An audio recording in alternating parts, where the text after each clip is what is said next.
645장. 아멘.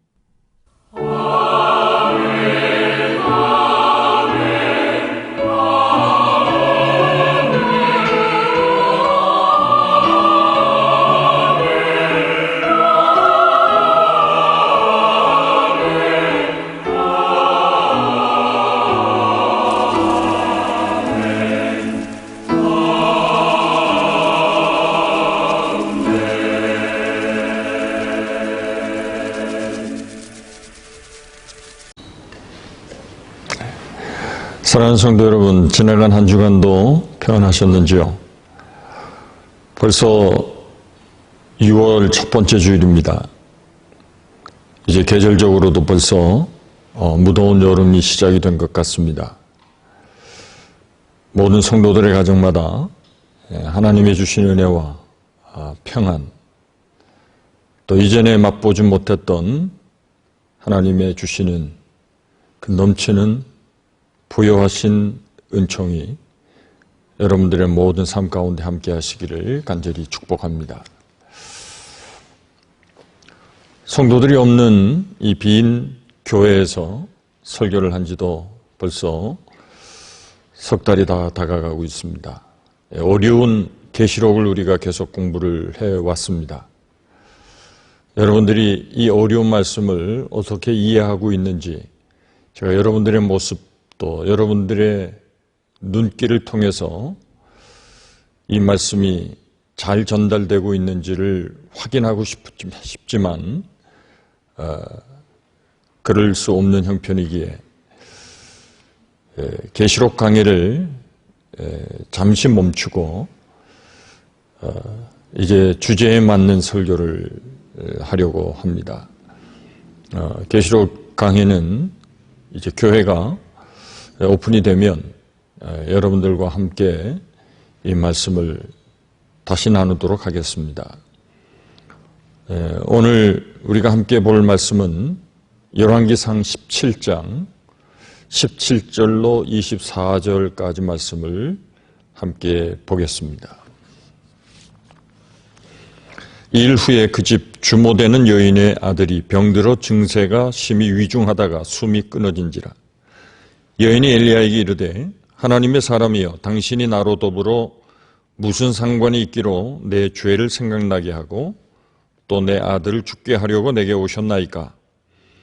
엘리야가 저에게 그 아들을 달라 하여 그를 그 여인의 품에서 취하여 안고 자기의 거처하는 다락에 올라가서 자기 침상에 누이고 여호와께 부르짖어 가로되 나의 하나님 여호와여 주께서 또 내가 우거하는 집 과부에게 재앙을 내리사 그 아들로 죽게 하셨나이까 하고 그 아이 위에 몸을 3번 펴서 엎드리고 여호와께 부르짖어 가로되 나의 하나님 여호와여 원컨대 이 아이의 혼으로 그 몸에 돌아오게 하옵소서 하니 여호와께서 엘리야의 소리를 들으심으로 그 아이의 혼이 몸으로 돌아오고 살아난지라.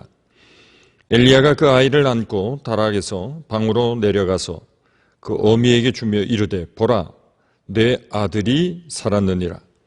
이 여인이 엘리야에게 이르되 내가 이제야 당신은 하나님의 사람이시요 당신의 입에 있는 여호와의 말씀이 진실한 줄을 아노라 하니라. 아멘.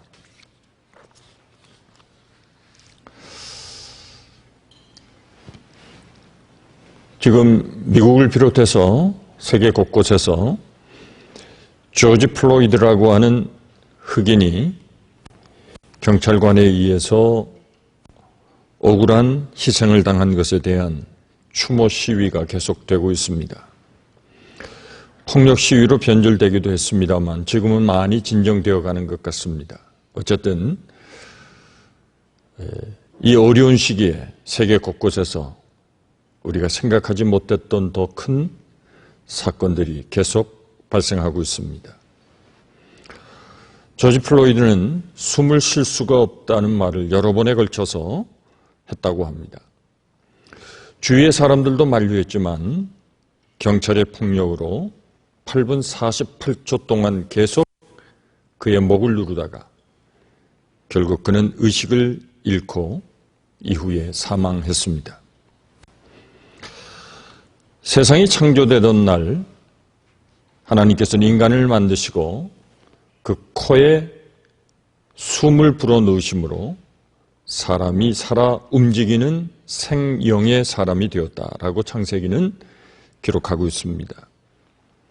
사람이 빚어지던 날, 사람이 창조되던 날 숨이 있었습니다. 사람의 코에 불어넣은 숨으로 사람은 생명이 되었습니다.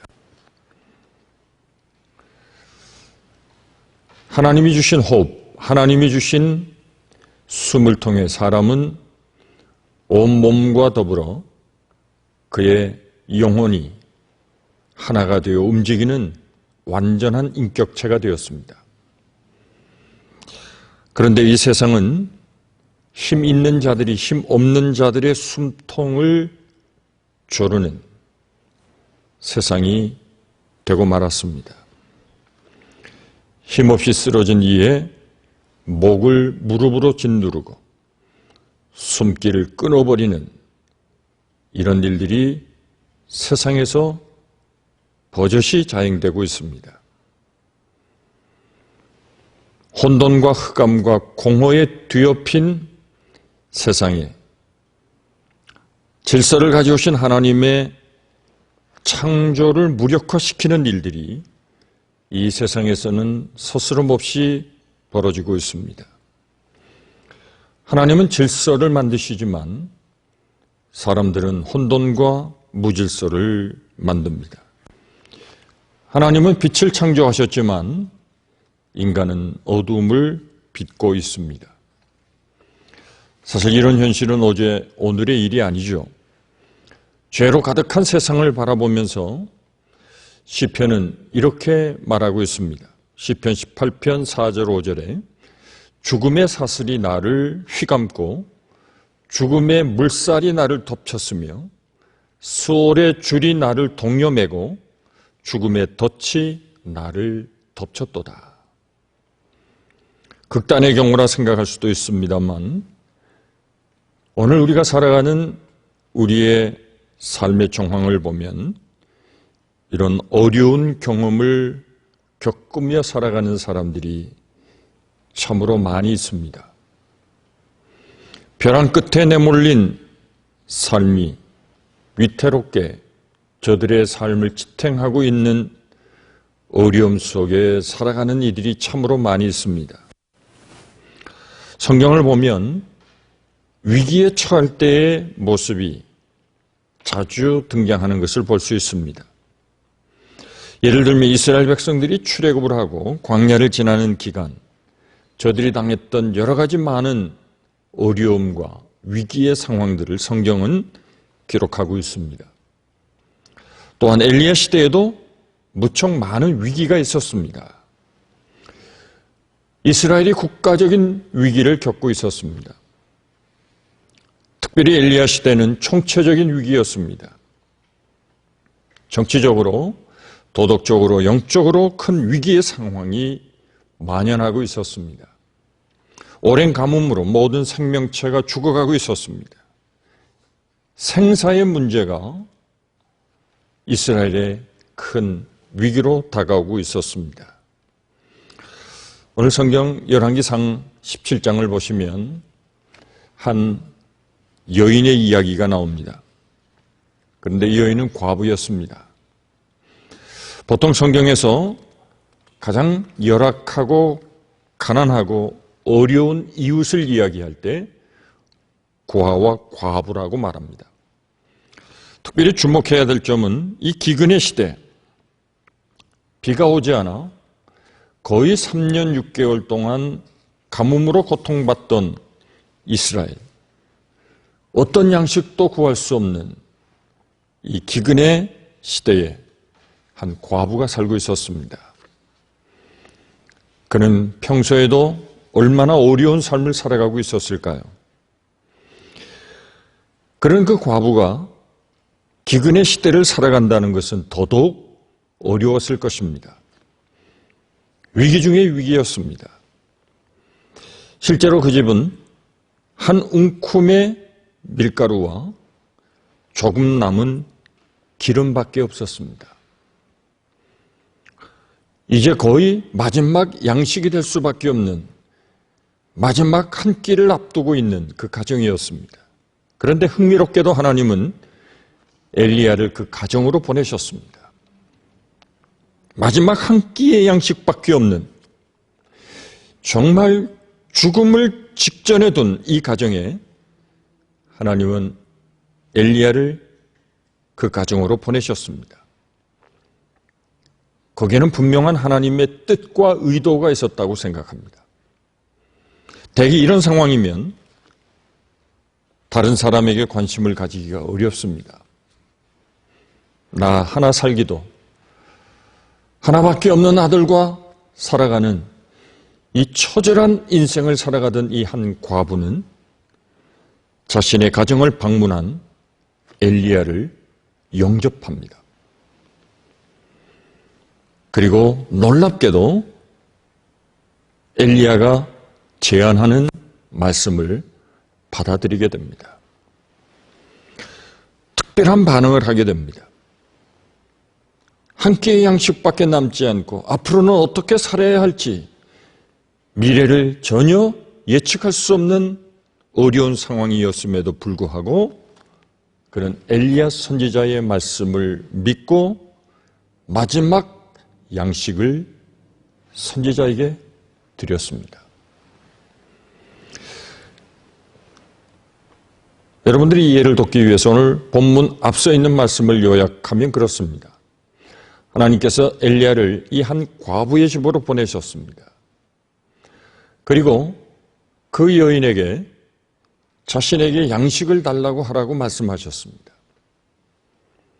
이 말을 들었던 이 과부는 이제 마지막 남은 한 끼의 양식을 자기와 자기의 아들을 위하여 취하지 않고 엘리야를 위하여 준비하여 마지막 양식을 선지자 엘리야에게 갖다 드린 것입니다. 그런데 놀라운 일을 하나님이 준비하셨습니다. 열왕기상 17장 16절 오늘 본문 바로 앞절에 있는 말씀을 보면 이런 말씀으로 기록되어 있습니다. 여호와께서 엘리야를 통하여 하신 말씀같이 통에 가루가 떨어지지 아니하고 병의 기름이 없어지지 아니하니라. 참 놀라운 일이 일어난 것입니다. 기적이 일어난 것입니다. 인생이 힘들고 이처럼 막다른 골목에 몰린 것 같은 이 큰 위기의 상황을 그는 하나님의 말씀에 순종함으로 놀라운 기적을 체험하게 되었습니다. 위기 때의 사람들은 매우 모든 삶의 반응이 날카로워지게 되어 있습니다. 내가 힘들면 내 고통만 주목하게 됩니다. 그런데 오늘 이 과부가 보인 행동은 보통 사람이 할 수 있는 일은 아니었습니다. 극도의 위기의 상황, 죽음을 앞에 둔 그 상황 속에서 자신의 마지막 양식을 선지자에게 내어놓습니다. 당시는 아합 왕이 통치하던 시대입니다. 그러나 아합 왕에게 백성들이 고통당하는 이 백성의 굶주린 배를 해결할 수 있는 능력이 없었습니다. 이 사건을 통해서 하나님이 주시려는 핵심적인 메시지는 매우 간단합니다. 우리 모든 인생의 생존의 문제는 하나님의 손에 있다는 것입니다. 권력가에게 있지 않습니다. 경제 정책에 있지 않습니다. 이 과부의 모습을 보면 예수님의 모습이 겹쳐 보입니다. 예수님께서 광야에서 40일을 금식하시고 마귀의 시험을 받게 되는 내용이 마태복음 4장에 기록되어 있습니다. 그때 마귀는 예수님에게 이런 시험을 합니다. 저 눈에 보이는 많은 돌들을 떡으로 만들어 먹으면 어떻겠느냐 그렇게 말했습니다. 이 마귀의 시험에 예수님이 어떻게 반응하셨죠?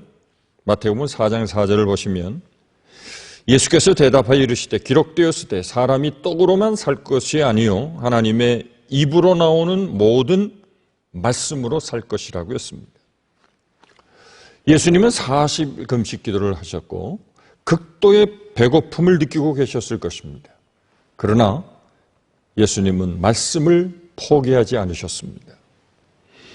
떡을 무시하지 않으셨지만 말씀이 더 귀중하다는 것을 우리에게 보여주셨습니다. 떡으로만 사는 것이 인생이 아니라는 것입니다. 극도의 위기 가운데서도 우리 모든 인생은 하나님의 말씀으로 살아야 할 것을 말씀해 주신 것입니다. 현실의 문제가 다급하면 하나님의 말씀은 비현실적으로 느껴집니다. 하나님의 말씀이 내게 도무지 도움이 될 것 같지 않습니다. 그러나 아무리 다급하고 힘들어도 말씀을 붙들어야 사는 길이 열려집니다. 오늘 본문에 만일 과부가 자신의 연약한 처지를 설명하고 선지자의 요구를 거절했다면 모든 것은 끝이 나고 말았을 것입니다. 그러나 이 과부는 선지자의 말씀에 귀를 기울였습니다. 그리고 그 말씀에 순종했습니다. 내가 굶어 죽더라도 그 말씀을 붙들어 버리라. 이런 이 한 여인의 참된 믿음의 선택이 그 가정을 살리게 된 것입니다. 사실 여러분, 말씀을 따라 죽고자 하면 사는 길이 열려집니다. 하나님을 의지하면 그분은 우리를 살려주십니다. 하나님께서 우리를 살려주시는 방법이 1000가지, 10,000가지 그 이상의 방법이 있습니다. 우리가 보기에는 길이 없어 보이지만 하나님이 역사하시면 도무지 길이 없는 상황에서도 하나님은 우리가 생각하지 못했던 수천, 수만 가지의 방법으로 우리를 도와주실 수 있습니다. 우리는 전능의 하나님을 분명히 믿습니다. 열왕기상 17장 16절의 말씀이 얼마나 멋있습니까? 통의 가루와 병의 기름이 다 떨어지지 아니했다고 했습니다. 그 가뭄이 끝나는 날까지 그 통에서, 그 병에서 가루와 기름이 떨어지지 않았다는 것입니다. 여러분, 먹고 사는 문제는 하나님께 달려 있습니다. 앞서 엘리야는 그리시네가에서 하나님께서 까마귀를 통하여 먹을 것을 공급해 주시는 것을 경험했습니다. 그러니까 하나님이 먹이시고 하나님이 살려주시는 하나님의 은혜 가운데 하루하루 살았습니다. 모든 인생 그리고 내 삶에 생명을 공급해 주시는 분이 하나님이시다라고 하는 것을 엘리야는 철저히 체험하게 되었습니다. 우리가 어려운 시기를 살아가면서 가장 중요하게 여기고 느끼고 체험해야 될 영적인 교훈입니다. 아무리 절박한 상황에 몰린다 할지라도 하나님의 백성들은 하나님을 신뢰해야 합니다.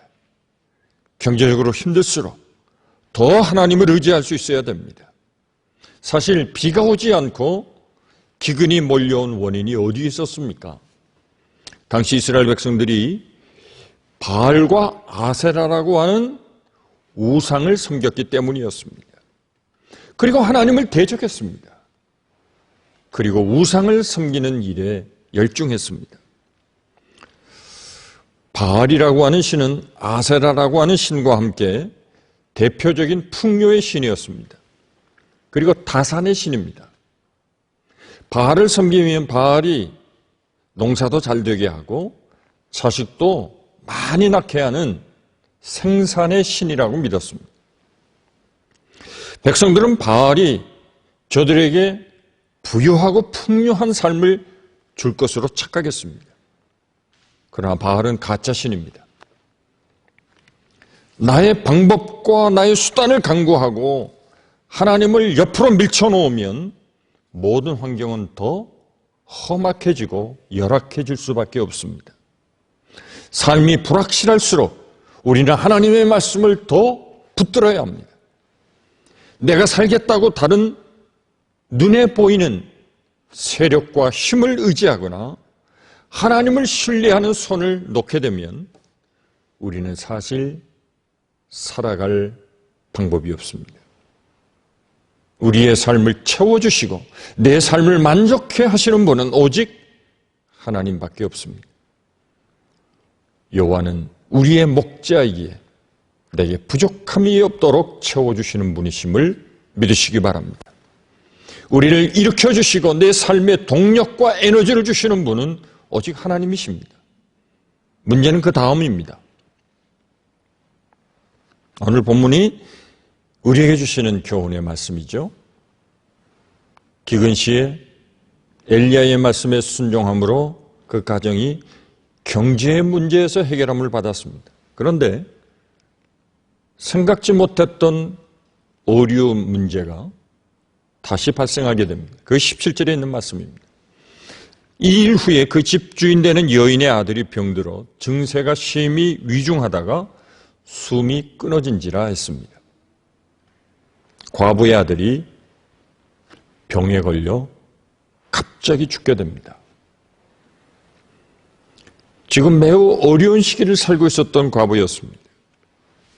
아마 이 여인에게 있어서 유일한 희망은 그의 아들이었을 것입니다. 그런데 그가 의지하고 함께 살아왔던 하나밖에 없는 그 아들이 죽었습니다. 그의 희망의 빛이 사라진 것입니다. 오늘 본문 앞에는 양식의 문제였습니다. 가난의 문제였습니다. 그러나 오늘 본문부터 시작되는 이 아들의 죽음은 전혀 차원이 다른 문제입니다. 경제적인 문제가 아무리 다급하다 할지라도 죽음의 문제와는 비교할 수 없는 것입니다. 죽음의 문제 앞에 어떤 다른 문제들은 다 사치스러운 주제일 뿐입니다. 사느냐 죽느냐, 이것은 우리 인생의 최고의 이슈입니다. 인류가 안고 있는 가장 거대한 주제는 죽음의 문제입니다. 경제 문제는 어느 정도 해결할 수 있습니다. 그러나 죽음의 문제는 전혀 차원이 다른 문제입니다. 왜 지금 세계가 이 코로나로 혼란에 빠져 있습니까? 죽음의 문제이기 때문에 그렇습니다.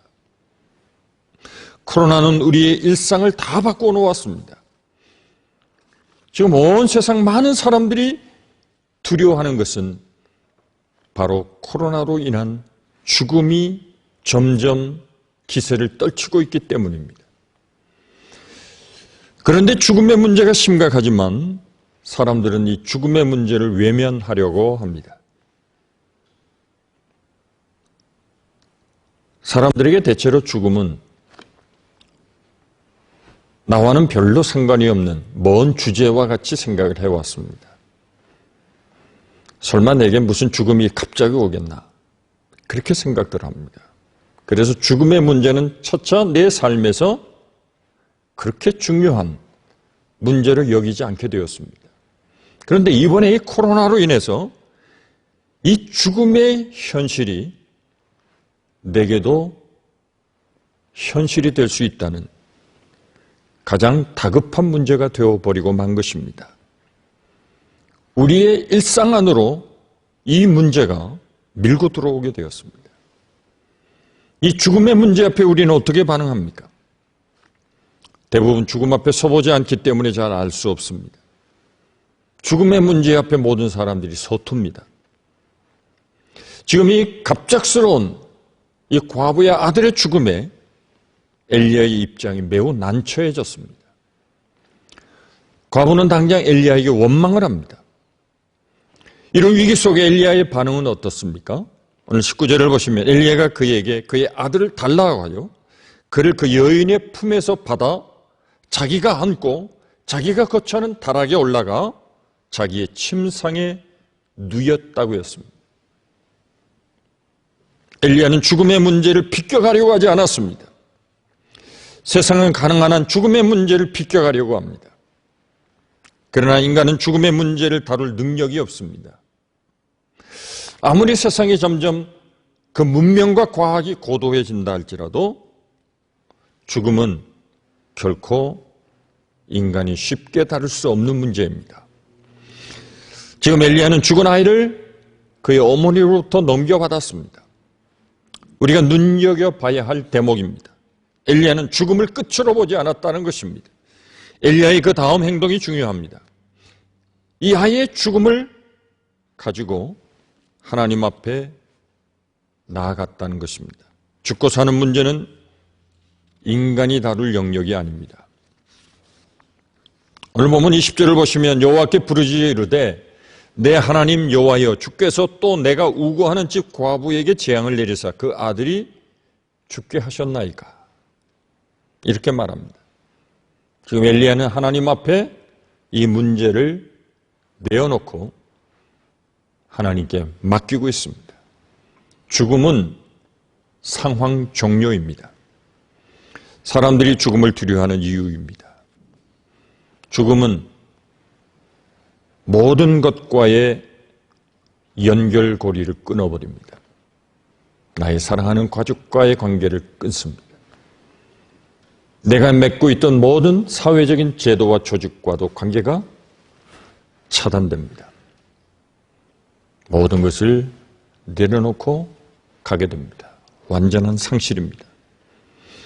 특히 과부 자식의 죽음은 이 땅에서 가장 한맺힌 죽음이라고 말할 수 있습니다. 자식을 잃은 이의 마음을 위로할 수 있는 방법이 있을까요? 지금 상황은 이 여인에게 있어서 가장 큰 위기였습니다. 이때 엘리야는 죽은 아이를 안고 하나님 앞에 나아갔습니다. 그리고 21절에 이렇게 말합니다. 그 아이 위에 몸을 3번 펴서 엎드리고 여호와께 부르짖어 이르되 내 하나님 여호와여 원하건대 이 아이의 혼으로 그의 몸에 돌아오게 하옵소서 라고 간절히 부르짖어 기도했다는 것입니다. 엘리야의 기도는 단순했습니다. 하나님 이 아이를 살려달라 그렇게 기도한 것입니다. 죽음의 문제에 대한 답은 하나님밖에 주실 수가 없습니다. 이것은 역사 이래로 변함없는 사실입니다. 20절을 보시면 엘리야는 하나님께 묻습니다. 여호와여 왜 이 가정에 재앙을 내려서 이 아이를 죽게 하셨습니까? 지금 하나님 앞에 항의하듯 질문하고 있습니다. 그러나 하나님은 아무런 대답도 하지 않으셨습니다. 그럼에도 불구하고 엘리야는 21절에 계속 하나님 앞에 부르짖어 기도하고 있습니다. 얼마나 오랫동안 기도했는지는 알 수 없습니다. 그런데 놀라운 일이 또다시 일어나게 되었습니다. 마침내 무슨 일이 일어났습니까? 22절을 보시면 여호와께서 엘리야의 소리를 들으심으로 그 아이의 혼이 몸으로 돌아오고 살아난지라 했습니다. 하나님이 이 아이를 살려주신 것입니다. 생명의 주권이 하나님께 있음을 알려주시는 것입니다. 코로나 시대에 죽음의 공포가 온 세상을 휩쓸고 있습니다. 지금 우리가 눈으로 보고 있는 것이 무엇입니까? 죽음의 위력입니다. 사람들은 이 바이러스에 감염되면 누구든지 죽을 수 있다는 두려움에 크게 위축되어 있습니다. 확진자들의 동선에 관심을 가지는 이유는 그것이 나와 연관이 될 수 있고 어쩌면 죽음으로까지 갈 수도 있다는 것을 의식하기 때문입니다. 오늘날 많은 사람들의 마음을 휘어잡고 있는 것이 바로 이 죽음의 문제입니다. 생존이 위협을 받을지라도 대부분 가게의 문을 닫아야 했던 이유는 빵의 문제보다 훨씬 더 강력한 죽음의 문제가 도사리고 있기 때문이었습니다. 여기에서 우리가 놓치지 말아야 하는 것이 있습니다. 코로나가 우리의 죽음의 문제를 결정하는 것이 아닙니다. 죽음의 권세는 하나님의 통치 아래에 있습니다. 우리의 죽고 사는 것은 하나님의 손 안에 있습니다. 우리의 초점을, 우리의 시선을 죽음 그 자체보다 죽음의 권세를 다루시는 하나님에게 두어야 합니다. 이렇게 혼란한 시대, 위기의 시대에 우리가 주목해야 할 분은 오직 한 분 하나님이십니다. 오늘 본문의 사건을 통해 우리에게 주시는 하나님의 말씀은 일상의 모든 것이 하나님께 있음을 분명히 우리에게 교훈하고 있습니다. 아무리 극한 기근의 시대라도 하나님은 과부의 집을 풍족하게 하셨습니다. 기근이 끝나는 그날까지 밀가루와 기름이 떨어지지 않도록 하나님이 그 가정에 복을 주셨습니다. 살고 죽는 것이 하나님의 손에 달려 있다는 것입니다. 우리 마음대로 할 수 없습니다. 하나님이 살리시면 사는 것이고 하나님이 끝이라고 하면 세상에 무슨 일을 다해도 결국 그 인생은 종말을 맞이할 수밖에 없습니다. 우리의 희망을 하나님께 두어야 합니다. 삶은 우리가 설명하기 어려운 위기를 종종 몰고 올 때가 있습니다. 당황하고 혼란에 빠지는 이유가 여기에 있습니다. 이 위기 속에서 이 위기를 벗어나는 비결은 위기 그 자체를 바라보는 데 있지 않습니다. 우리의 실패는 하나님에게서 우리의 시선을 뗄 때 비로소 우리의 삶을 찾아오게 됩니다. 그래서 예배가 이전보다 더 중요해졌습니다. 우리가 하나님 앞에 나아가고 하나님께 집중해야 될 이유가 여기에 있습니다. 형식적인 예배로는 되지 않습니다. 껍데기 신앙으로는 위기의 순간을 벗어날 수가 없습니다. 우린 예배 속에 하나님의 임재를 경험하고 하나님은 오늘도 친히 살아계셔서 하나님을 찾고 구하는 자를 만나주시고 우리의 모든 어려움과 아픔을 위로하시고 우리에게 새로운 비전을 열어 하나님을 온전히 바라며 내 삶을 통하여 하나님의 뜻을 이루어갈 수 있는 하나님의 사람으로 여전히 우리를 붙들고 계심을 확신할 수 있는 것입니다. 그래서 우리는 늘 하나님을 향하여 예배하는 일을 게을리해서는 안 됩니다. 시선을 주님께로 옮겨야 합니다. 왜 죽음이 절망일까요? 끝이라고 여기기 때문입니다. 그러나 우리 모든 성도들에게 죽음은 끝이 아닙니다. 우리는 부활의 신앙을 믿습니다. 부활의 신앙은 교리가 아닙니다. 죽음이 실제인 것처럼 부활도 실제입니다. 하나님과 함께하면 죽음도 절망이 아닙니다. 엘리야는 국가적인 위기 상황 속에 살았습니다. 곧 아합과 정면 충돌해야 할 순간이 다가오고 있습니다. 이제 바알 선지자들과 격돌해야 할 시간이 점점 다가오고 있습니다. 위기의 순간이 계속 다가오고 있었습니다. 그러나 하나님은 이처럼 이스라엘에게 닥친 위기의 순간에 그리고 엘리야에게 다가오는 위기의 시간에 하나님은 하나님 자신이 하나님이신 것을 드러내기를 원하셨습니다. 지난 몇 달간 이 세상은 죽음의 실체를 접하고 있습니다. 코로나로 인하여 세계적으로 500만 명 이상이 감염이 되고 34만 명 이상이 죽었습니다. 큰 전쟁이 일어난 것과 같은 일이 세상에서 몇 달간에 일어난 것입니다. 과부의 아들의 죽음은 우연한 것이 아니었습니다. 하나님은 이 사건을 통해서 하나님이 누구이신가를 분명히 드러내기를 원하셨습니다. 엘리야는 죽은 아이를 나에게 달라고 하고 그리고 그 아이를 하나님 앞에 간절히 살려달라고 기도하므로 하나님의 놀라운 기적을 체험하게 되었습니다. 이 사건은 과부의 아들을 살리심으로 죽은 것과 같은 영적인 사망을 경험하고 있던 이스라엘을 살리시는 하나님의 뜻을 잘 시사해 주고 있습니다.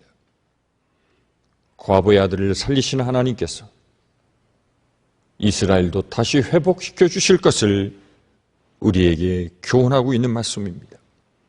엘리야는 기도의 사람입니다. 위기의 시대가 엘리야로 무릎을 꿇게 했습니다.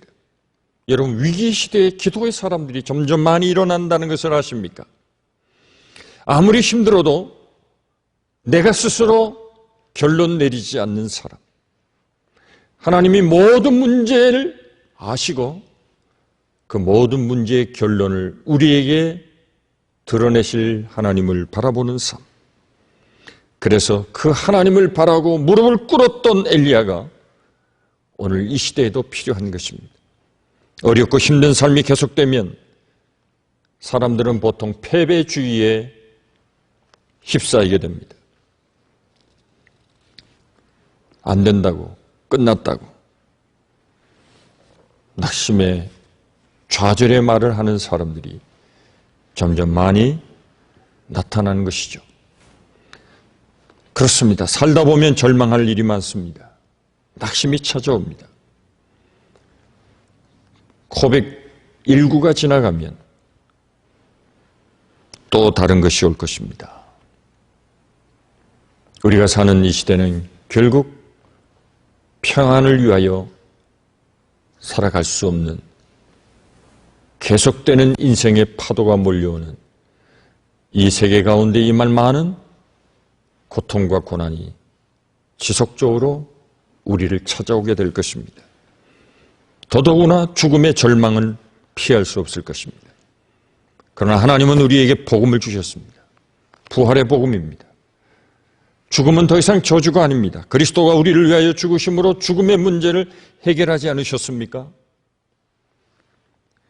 바이러스가 아니라도 사람은 죽음의 문제를 벗어날 수가 없습니다. 죽음의 원인도 셀 수 없이 많습니다. 이 죽음의 문제는 하나님이 풀어주십니다. 이 죽은 아이가 살아나자마자 과부의 반응이 무엇이었습니까? 24절을 보시면 여인이 엘리야에게 이르되 내가 이제야 당신은 하나님의 사람이요 당신의 입에 있는 여호와의 말씀이 진실한 줄 아노라 라고 고백합니다. 성도 여러분, 세상 사람들로부터 당신은 정말 하나님의 사람입니다. 이런 칭찬을 받을 수 있는 여러분들이 될 수 있기를 간절히 축복합니다. 진짜의 신앙을 가져야 합니다. 진짜의 기도를, 진짜의 예배를 하나님 앞에 드려야 합니다. 위기의 시대에는 거짓된 예배가 살아남을 수 없습니다. 엘리야 시대에 바알과 아세라를 섬겼던 850명의 거짓 선지자들이 엘리야 한 사람을 당해내지 못하지 않았습니까? 저들은 자신의 신들을 향하여 절규하듯 부르짖고 자신의 몸에 상처를 내며 하늘로부터 응답하기를 원했지만 바알과 아세라는 아무런 일도 할 수 없었습니다. 죽은 신이기 때문이죠. 그러나 엘리야가 하나님을 향하여 간절히 기도할 때 하늘로부터 불이 임하지 않았습니까? 위기의 시대에 기도의 사람을 통하여 하나님의 살아계시고 그 입에 있는 하나님의 말씀이 얼마나 진실한 말씀인지를 우리에게 분명히 증언하는 것입니다. 이 어려운 때 예수 그리스도의 부활의 복음으로 살아가는 여러분들이 되셔서 세상 사람들이 여러분들을 향하여 당신은 참으로 하나님의 사람입니다 라고 인정할 수 있는 은혜의 삶이 여러분들과 함께 하시기를 간절히 축복합니다. 많은 사람들이 어려움을 당하고 있습니다. 위기 앞에 서 있습니다. 이런 시대에 우리는 어디에서 답을 얻을 수 있습니까? 앞으로도 어려운 일들은 계속 우리를 찾아오게 될 것입니다. 우리가 생존하는 문제조차도 만만치 않을 것입니다. 죽음은 여전히 우리 곁에 있습니다. 오늘 우리가 살아야 할 이유, 이 위기를 벗어날 수 있는 방법은 오직 하나님으로만 그 답을 얻을 수 있다는 것입니다. 하나님이 생명의 원천이 되시기 때문입니다. 죽음을 이길 수 있는 힘은 하나님으로부터 오는 것입니다. 우리의 시선을 더욱 하나님께로 집중할 수 있기를 축복합니다. 하나님을 두려워하십시오. 그리고 하나님을 의지하고 그분을 높이시기를 바랍니다. 하나님이 아닌 다른 것들을 의지했던 마음의 우상들을 다 파쇄하고 오직 하나님을 바라보실 수 있기를 축복합니다. 하나님을 의지하지 않고 세상을 의지할수록 우리의 영혼은 더 고갈되어 갈 뿐입니다. 세상은 생명이 아닌 죽음의 역사로 가득합니다. 살기 위해 바등바등하는데 많은 사람들은 더 고난과 어려움으로 죽어가고 있습니다. 시선을 하나님께로 돌리시고 하나님만이 우리의 진정한 왕이 되심을 고백하며 그 하나님을 찬양하며 살아갈 수 있기를 간절히 축복합니다. 엘리야의 경우와 같이 내 인생의 모든 문제의 답은 하나님으로부터 온다는 사실을 기억하고 엘리야는 하나님 앞에 엎드려 기도했습니다. 위기를 지나본 사람은 기도 외에 답이 없다는 것을 온몸으로 배우게 됩니다. 우리가 사는 이유, 살아야 할 이유도 하나님으로부터 그 답을 얻을 수 있기 때문입니다. 우리의 위기의 끝에서 마주치는 우리의 결국 그 답은 하나님의 은혜가 아니면 살 수 없다는 것입니다. 위기 시대에 하나님의 능력이 필요합니다. 하나님께 매달리는 것이 실력입니다. 하나님의 능력을 누리는 것이 믿음입니다. 믿음으로 위기를 축복으로 바꾸어 놓는 은혜가 우리 모든 성도들 가운데 함께 하시기를 주님의 이름으로 축원합니다. 이번 6월 한 달도 하나님 주신 은혜 가운데 승리하시고 건강하셔서 빨리 여러분들을 만날 수 있는 그날이 속히 오기를 더욱 간절히 기도하겠습니다. 기도하겠습니다. 하나님 감사합니다. 어려운 중에도 하나님으로 인하여 기뻐하게 하시고 고난과 위기 시대에도 하나님이 나와 함께 하심을 확신하며 어떤 경우에도 더더욱 주님을 바라며 주의 말씀을 의지하여 이 어려운 위기의 시대를 믿음으로 잘 극복할 수 있는 하나님의 귀한 자녀들이 다 되게 하여 주옵소서. 이 여인에게 주셨던 경제적인 어려운 문제도 죽음의 문제도 인생의 위기도 하나님만이 함께 하시면 하나님이 답이 되어주시면 능히 해결할 수 있음을 믿고 그 하나님을 늘 바라고 주목하며 하나님께 향한 시선을 거두지 않는 하나님의 귀한 자녀들의 온전한 신앙, 그 말씀 위에 서는 능력 있는 삶, 기도를 통하여 하나님과 늘 교통하는 늘 하나님의 귀한 자녀로서의 삶을 살아갈 수 있도록 축복해 주옵소서. 예수님의 이름으로 기도하옵나이다. 아멘. 감사합니다. 301장 지금까지 지내온 것.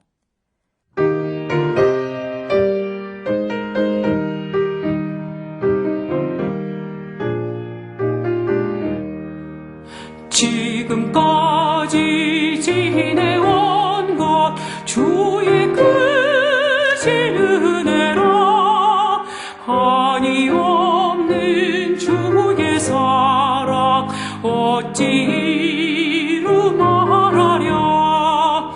차갑게나 주의 손이 항상 살펴주시고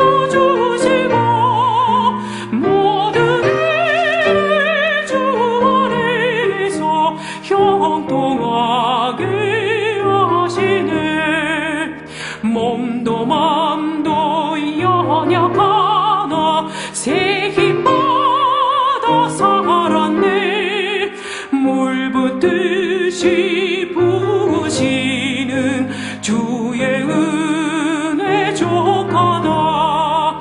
사랑 없는 거리에 나 험한 손길을 헤맬 때 주의 손을 굳게 잡고 찬송하며 가리라.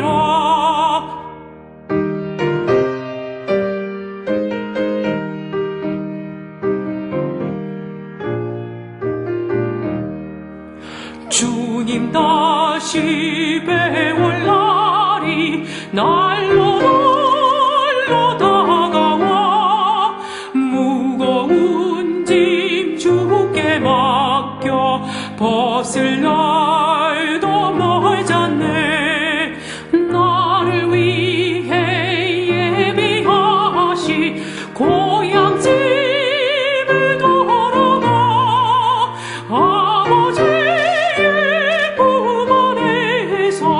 영원토록